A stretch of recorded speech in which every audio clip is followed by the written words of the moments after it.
Hello and welcome to Firstpost Live, where we bring you the day's top 4 stories from across the world. I am Gusheen Garland, live from the Firstpost studios. Let's begin with the headlines. Canada's Prime Minister Mark Carney is set to hold talks with US President Donald Trump in Washington later today, with focus on easing tariffs and putting trade talks back on track.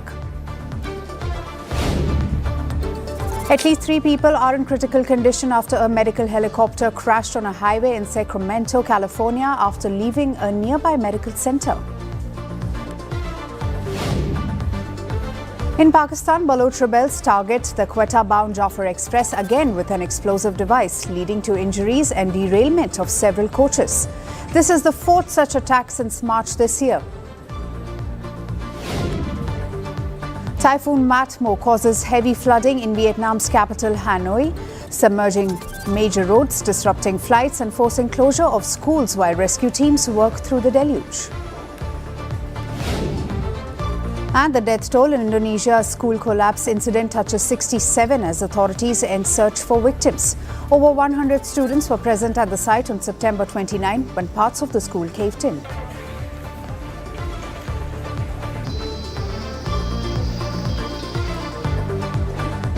Day 2 of the Gaza peace talks are set to begin shortly as the war between Israel and Hamas enters its 3rd year. Representatives from Israel, the United States and Hamas are set to continue negotiations in Egypt's Sharm el-Sheikh. Mediators say discussions remain focused on preparing ground conditions for a possible hostage prisoner exchange, a step crucial to any broader peace agreement. US President Donald Trump has expressed optimism that a lasting deal is within reach. Speaking to reporters in Oval Office, Trump said both Israel and Hamas are showing goodwill in the ongoing negotiations. I think we've made tremendous progress. The people of Israel want it to happen. But the people related to hostages, you see in Israel tens of thousands of people. They really want the hostages back, and they really want things to end. And I think Hamas now has been, all I can say is they've been fine. They've been fine. I hope it's going to continue that way. I think it will. I really think we're going to have a deal. We have a really good chance of making a deal, and it'll be a lasting deal. Now the talks come as Israel marks 2 years since the Hamas-led October 7 attack. Israel says 1,200 of its people were killed in the attack and 251 were taken hostage that day. Israeli authorities say 47 of the hostages still remain in Gaza, with just about 20 believed to be alive. In Gaza, Hamas-run Health Ministry says Israel's military campaign has killed more than 67,000 people over the period of 2 years. Earlier today, scores of Israelis gathered at Nova Music Festival site where more than 360 people were killed and dozens were taken hostage 2 years ago. Visitors walked among rows of photographs of the victims, lighting candles and paying tributes. A memorial ceremony was also held at the festival site, organized by the families of the victims. Mourners viewed photo boards and mosaics of those lost, while armed troops stood guard. For 2 years, I didn't dare to come here, but I said it was the minimum that could bring me closer to the Holocaust that happened here, to the carnage that was here, to the absolute evil, to the cruelty in the face of the beauty of youth and joy and innocence. The people that passed away here at this time, they want us to live to our fullest potential. And so it is okay to grieve and be here in this moment. But what I've really tried to take with my life since this has happened is to remember that I'm living on bonus time. As commemorations took place in Israel, explosions were seen lighting up the Gaza skyline earlier on Tuesday, a reminder that the war is far from over. Israeli strikes could be seen from a distance, even as negotiators in Egypt pushed for a breakthrough. Stop the war at any cost. Enough. This is uninhabitable for humans. We spend 3 days without food. We are hungry. Prices in the markets are high, and we cannot afford anything. It's even hard to obtain food from charities. Stop this war. This is a farce that is no longer meaningful. The Israeli army also confirmed it detected a projectile fired from northern Gaza earlier in the day. So as the talks continue in Sharm el-Sheikh, the US says both Israel and Hamas are pressing to deliver a framework that could finally end 2 years of conflict. Trump has called on negotiators to move fast, while Israel's military chief has warned that if diplomacy fails, the army is ready to return to fighting.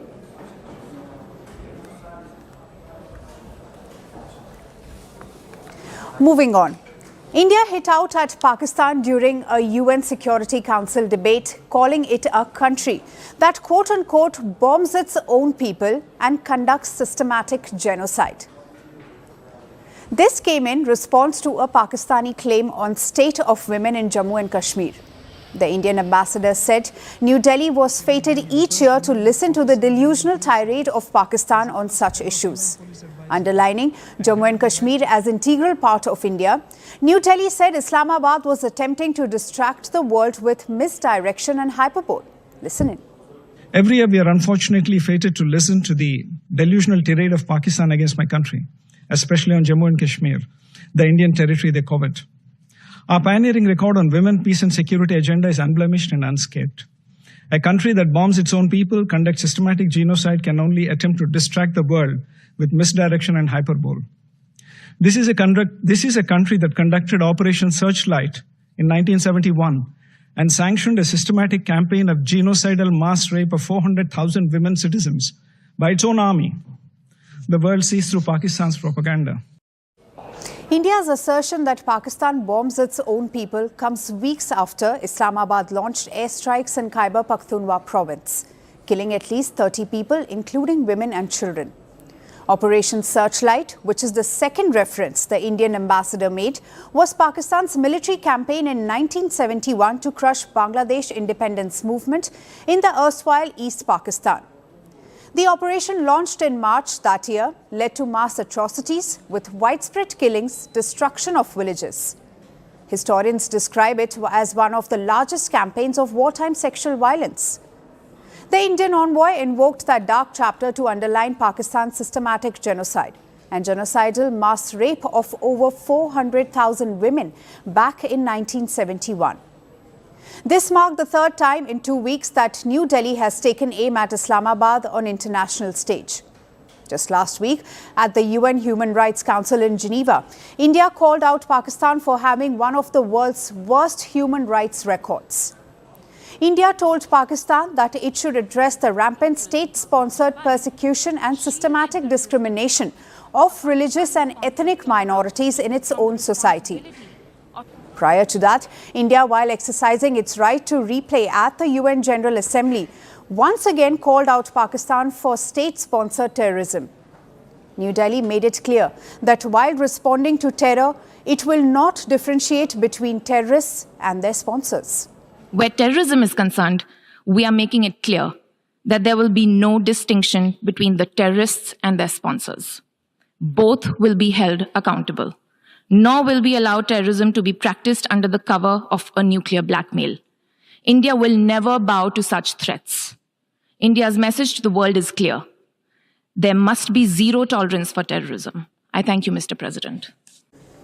The latest exchange at the Security Council adds to the series of diplomatic clashes between the two neighbors. Moving to the United States now, where visa wars for foreign students, especially Indians, continue to mount as the Trump administration further tightens its immigration policy. Student visa approvals for Indians dropped by more than 44% in August, marking the steepest decline amongst all countries. And the sharp fall came as Washington toughened security on international students, reshaping global education trends. According to data from the International Trade Commission, the United States issued a little over 313,000, which is nearly 19% fewer than the same month in 2024. India, which last year was the top source of foreign students to the US, saw the biggest decline, with visa numbers plunging 44.5%. The drop pushed India behind China, which regained its position as the leading source of foreign students in the United States. The US issued about 86,000 visas to students from mainland China in August, more than double the number issued to Indians. While visa approvals for Chinese students also fell, the decline was not nearly as steep. The figures, however, did not account for students already in the US on existing visas. President Donald Trump has made curbing immigration a top priority since returning to the White House. His administration has also sought to weaken US universities, which it views as a key base of liberal influence. In June, Secretary of State Marco Rubio briefly suspended student visa processing, a peak period to introduce new checks on social media profiles of applicants.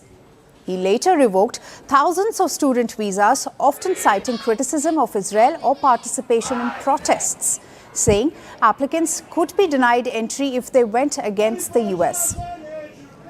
For Indian applicants, the administration made it harder to apply outside their home country consulate jurisdiction, even when faced with long backlogs. It also imposed a new fee on H-1B visas, commonly used by Indian technology professionals. China, meanwhile, saw a mixed approach from Washington.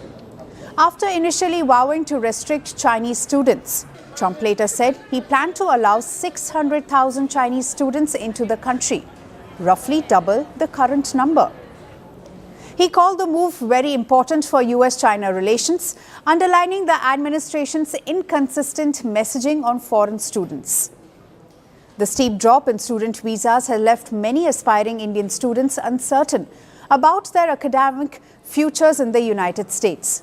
While Washington insists the new rules are about national security, critics say the crackdown risks damaging America's reputation as a global education hub, one that has long attracted students from around the world.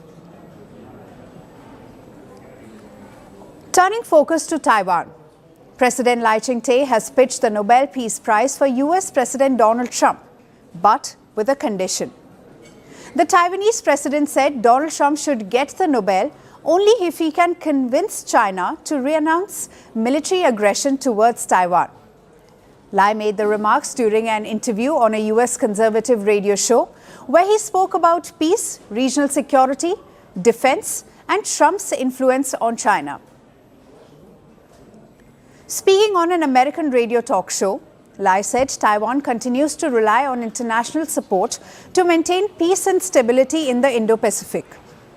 He added that if Trump persuaded the Chinese President Xi Jinping to permanently abandon military aggression against Taiwan, it would be a historic act worthy of support. Should President Trump persuade Xi Jinping to permanently abandon any military aggression against Taiwan, President Trump would undoubtedly be a Nobel Peace Prize laureate. Lai's comments came ahead of a possible meeting between Donald Trump and Xi Jinping at an Asia-Pacific Leaders Summit later this month. During the talk show, he also referred to Trump's earlier claim that Xi had assured him China would not invade Taiwan during his presidency. When asked what he would tell the US president if they met, Lai said he would urge Trump to pay close attention to Xi's actions. I would advise him to pay particular attention to the fact that Xi Jinping is not only conducting increasingly large-scale military exercises in the Taiwan Strait, but is also expanding military forces in the East China Sea and South China Sea. Further in the interview, Lai said Taiwan was determined to defend itself. He noted that the island has boosted its defense spending, aiming to reach 5% of GDP by 2030, to reassure allies like the United States of its commitment to self-defense.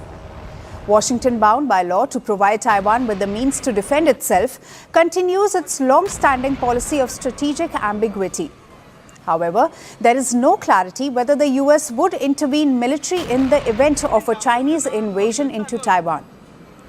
China has not responded to Lai's remarks so far, but Beijing has repeatedly dismissed him as a separatist and has rejected his offers of dialogue.